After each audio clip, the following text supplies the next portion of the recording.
កាន់ឲ្យស្ពេចពេចយករត់ហើយយើងគុំយើងអីនេះ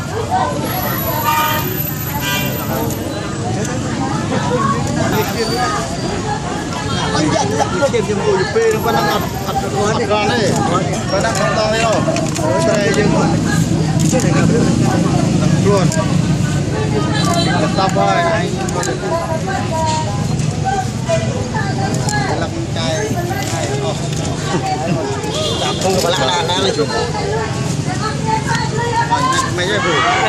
ទៅពូចលក់អញ្ចឹងមានតែកូនម្ដងមិនដែរពូចលក់ហ្នឹងដើម្បីធ្វើអីដែរពូដើម្បីឈាមយកលពូយកលុយដែលប្រឡាក់ដោយនេះហ្នឹងយកទៅណាវិញពូយកដាក់ឲ្យមុខអីសិនគាត់ដឹងថាញើសឈាមរបស់ជាពលរដ្ឋនេះគឺតំណាងដល់ប្រជាពលរដ្ឋគឺតំណាងអង្គដីអត់តង់ឃ្លីតែម្ដងទៀតបងបាទនេះគឺបងឈាមនេះគឺសំណាងបងធ្វើអីលើលុយឈាមណាបាទលុយឈាមចាំបងតាមនេះតែមកដែរបងលុយឈាមនេះគឺឈាមនេះគឺសំណាងដល់ឈាមយើងជាប្រជាពលរដ្ឋដែលបាត់បង់ដីធ្លីហើយលុយនេះគឺលុយលីយ៉ុងផាត់ដែលបានទៅប្រឡាក់ឈាមប្រជាពលរដ្ឋបាទឈ្មោះដែរបងខ្ញុំឈ្មោះបានថនបងបានថនបាទហើយអមលៀងទៅប្រងថៃកំពុង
Lôi